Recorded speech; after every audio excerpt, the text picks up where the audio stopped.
Number ಇದೆ, ಮಾತಾಡಿ, ತೊಂದರೆ ಇಲ್ಲ, ಮಾತಾಡಿ.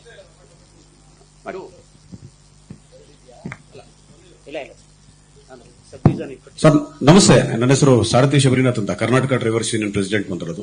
ಮೊದಲನೇದಾಗಿ ಪೊಲೀಸ್ ಡಿಪಾರ್ಟ್ಮೆಂಟ್ಗೆ ಒಂದು ಹ್ಯಾಟ್ಸ್ ಆಫ್. ಇಂಥ ಒಂದು ಸಭೆ ಕರೆದು ಸಾರ್ವಜನಿಕರಿಗೆ ಅವರ ಅಭಿಪ್ರಾಯಗಳನ್ನ ಸಂಗ್ರಹಣೆ ಮಾಡಿ ಸಮಾಜದಲ್ಲಿ ನಡೆಯುವಂತಹ ಆಘಾತಕಾರಿ ಸಂಘಟನೆಗಳು ಅಥವಾ ಇನ್ನಿತರೆ ಯಾವುದೇ ತೊಂದರೆಗಳನ್ನ ತಡೆಯುವ ನಿಟ್ಟಿನಲ್ಲಿ ತಾವೆಲ್ಲ ಯಶಸ್ವಿಯಾಗಿದ್ದೀರಾ.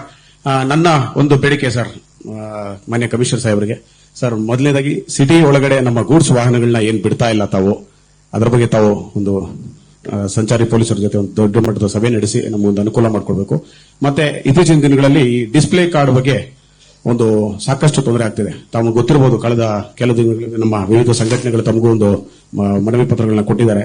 ಏನು ಅನ್ಯ ರಾಜ್ಯಗಳಿಂದ ಬಂದು ಇಲ್ಲಿ ಆಟೋ ರಿಕ್ಷಾಗಳನ್ನ ಓಡಿಸ್ತಾ ಇದ್ದಾರೆ, ಅವರೆಲ್ಲ ಫೇಕ್ ಐಡಿ ಕಾರ್ಡ್ಗಳು ಅಥವಾ ಫೇಕ್ ಡಿಸ್ಪ್ಲೇ ಕಾರ್ಡ್ಗಳು ಅಥವಾ ಫೇಕ್ ಏನು ಎಡಿಟ್ ಮಾಡಿಕೊಂಡು ಒಂದು ಲೈಸೆನ್ಸ್ಗಳನ್ನ ಇಟ್ಕೊಂಡಿದ್ದಾರೆ, ಅವ್ರನ್ನ ಕೂಡ ತಾವು ಹಿಡಿದು ಯಾವುದೇ ರೀತಿಯಾದಂತಹ ಕಾನೂನು ಕ್ರಮ ಜರುಗಿಸಬೇಕು. ಯಾಕಂದ್ರೆ ಮೂಲತವಾಗಿ ನಾವೆಲ್ಲ ಒಂದು 20-30 ವರ್ಷಗಳಿಂದ ಬೆಂಗಳೂರಿನಲ್ಲಿ ಚಾಲಕರಾಗಿ ಕೆಲಸ ಮಾಡುವಂತವರಿಗೆ ಇಲ್ಲಿ ಬದುಕೋಕೆ ಅಸಾಧ್ಯ ಆಗ್ತಾ ಇದೆ. ಯಾಕಂದ್ರೆ ಯಾರೋ ಮಾಡೋ ಕ್ರೈಮ್ಸ್ಗಳಿಗೆ ಇಲ್ಲಿ ಮೂಲವಾಗಿ ನಾವೆಲ್ಲ ದುಡ್ಕೊಂಡು ತಿನ್ನೋಂತವ್ರಿಗೆ ಸಾಕಷ್ಟು ಅನಾನುಕೂಲ ಆಗ್ತಿದೆ. ಹಾಗೂ ಇದೇ ರೀತಿ ನಿಮ್ಮೆಲ್ಲರ ಪ್ರೋತ್ಸಾಹ ಮತ್ತು ಬೆಂಬಲ ನಮ್ಮ ವರ್ಗದ ಮೇಲೆ ಇರಲಿ ಅಂತ ಕೇಳ್ತಾ ಇದ್ದೀವಿ ಸರ್. ಓಕೆ, ಎರಡು ವಿಷಯಗಳನ್ನ ಪ್ರಸ್ತಾಪ ಮಾಡಿದಿರಿ. ಒಂದು, ಗೂಡ್ಸ್ ವೆಹಿಕಲ್ಗಳು ಬೆಂಗಳೂರು ನಗರದಲ್ಲಿ ಬಿಡ್ತಾ ಇಲ್ಲ ಅಂತ ಹೇಳಿ.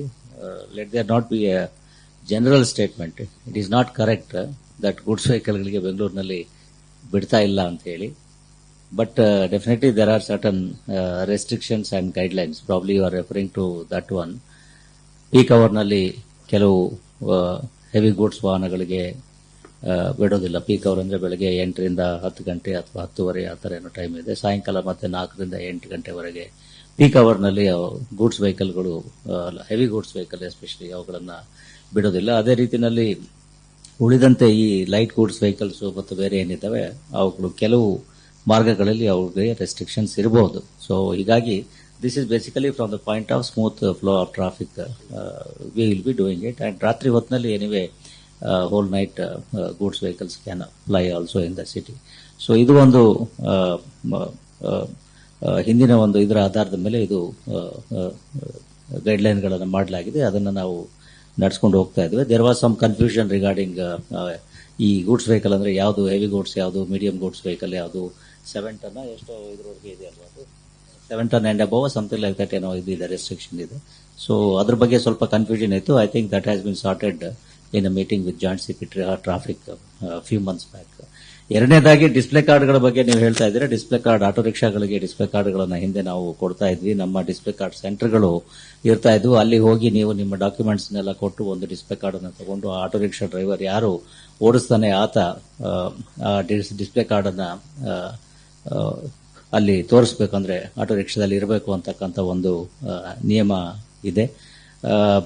ತಂತ್ರಜ್ಞಾನ ಬದಲಾದಂತ ಇದರಲ್ಲಿ ಕೂಡ ಬದಲಾವಣೆಗಳನ್ನು ತರಲಿಕ್ಕೆ ನಾವು ಪ್ರಯತ್ನಗಳನ್ನು ಮಾಡ್ತಾ ಇದ್ದೀವಿ. ಯಾಕೆಂದ್ರೆ ಈಗಾಗಲೇ ಸಾಕಷ್ಟು ಈ ಅಗ್ರಿಗೇಟರ್ಸ್ ಇರೋದ್ರಲ್ಲಿ ಅವ್ರದ್ದು ಬೇರೆ ರೀತಿಯದೇ ಒಂದು ಡಿಸ್ಪ್ಲೇ ಕಾರ್ಡ್ ಅನ್ನ ಅವ್ರದ್ದು ಡ್ರೈವರ್ ಡೀಟೇಲ್ಸ್ ಬೇರೆ ರೀತಿಯಲ್ಲಿ ಬರ್ತದೆ. ಸೊ ಈ ಆಟೋ ರಿಕ್ಷಾಗಳಲ್ಲಿ ಯಾವ ರೀತಿ ಇದು ಇರಬೇಕು, ತಂತ್ರಜ್ಞಾನವನ್ನು ಬಳಸಿ ಅದರಲ್ಲಿ ಬದಲಾವಣೆ ಅಥವಾ ಸುಧಾರಣೆ ತರಲಿಕ್ಕೆ ಆಗ್ತದೆ ಅನ್ನೋದ್ರ ಬಗ್ಗೆ ನಾವು ಗಮನ ಕೊಡ್ತಾ ಇದ್ದೀವಿ. ಖಂಡಿತ sir. Not only auto rickshaw, even airport taxis ಕೂಡ. ಯಾಕಂದ್ರೆ ನಿಮ್ಗೆ ಗೊತ್ತಿದೆ, ಅಗ್ರಿಗೇಟರ್ಸ್ ಅಡಿಯಲ್ಲಿ ಎಲ್ಲೋ ಡೆಲ್ಲಿ, ಬಾಂಬೆಲಿ ಕೂತ್ಕೊಂಡು ಸಂಸ್ಥೆಗಳನ್ನ ಇಲ್ಲಿ ಬೆಂಗಳೂರಲ್ಲಿ ಲಾಂಚ್ ಮಾಡ್ತಾರೆ. ಮತ್ತು ಎಲ್ಲ ಔಟ್ಸೈಡ್ ಇಂದಾನೆ ಜಾಸ್ತಿ ಡ್ರೈವರ್ಸ್ ಬರ್ತಾರೆ. ನಮ್ಮಲ್ಲಿರೋರಿಗೆ ಉದ್ಯೋಗ ಕೊಡಲ್ಲ. ಉದ್ಯೋಗ ಕೊಟ್ಟರೆ ಅವರು ಗೊತ್ತಿದೆ ನಿಮ್ಗೆಲ್ಲ, ಯಾರು ಪ್ರಾಮಾಣಿಕರು ಇರಲ್ಲ. ಇರ್ಬೋದು, ಯಾರೋ 5 ಬೇಳೆಯಲ್ಲಿ ಒಂದೇ ತರ ಯಾರು ಕೆಲಸ ಮಾಡಲಿಕ್ಕೆ ಸಾಧ್ಯ ಇಲ್ಲ.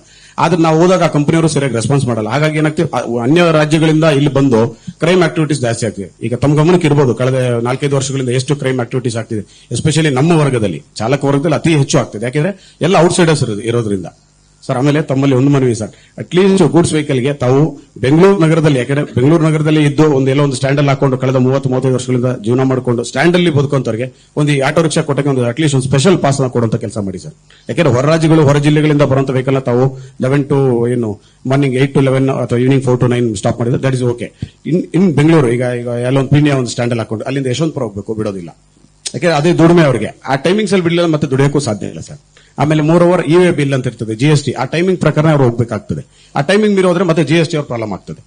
ಯಾಕೆಂದ್ರೆ ಸಾಕಷ್ಟು ಉದಾಹರಣೆಗಳಾಗಿದೆ. ವೆಹಿಕಲ್ ನ ಸೀಸ್ ಮಾಡ್ತಾರೆ, ಅವ್ರಿಗೆ ಆ ವೆಹಿಕಲ್ಗೂ ಅದಕ್ಕೂ ಸಂಬಂಧನೇ ಇರೋದಿಲ್ಲ. ಅವರ ವೆಹಿಕಲ್ ನ ತಡೆ ಹಿಡ್ಕೊಂಡು ನಮಗೆ ತೊಂದರೆ ಕೊಡೋದು. ಯಾಕೆ ನಿಮ್ಮ ಟೈಮಿಂಗ್ಸ್ ಅಲ್ಲಿ ನೀವು ಹೋಗಬೇಕು ಅಂತ. ಆಯ್ತು, anyway this is not forum for that kind of discussion. ಅದು ಬೇರೆ ರೀತಿಯಲ್ಲಿ ನಾವು ತಗೋಬೇಕಾಗ್ತದೆ. ಯಾವ ರೀತಿಯ ವಾಹನಗಳಿಗೆ ಏನು ಎಕ್ಸಂಪ್ಷನ್ಸ್ ನಾವು ಕೊಡಬಹುದು ಅನ್ನೋದ್ರ ಬಗ್ಗೆ will examine that. Okay sir, thanks a lot sir. News first ನಿರ್ಭೀತಿಯಿಂದ ನಿಮ್ಮ ಪರವಾಗಿ.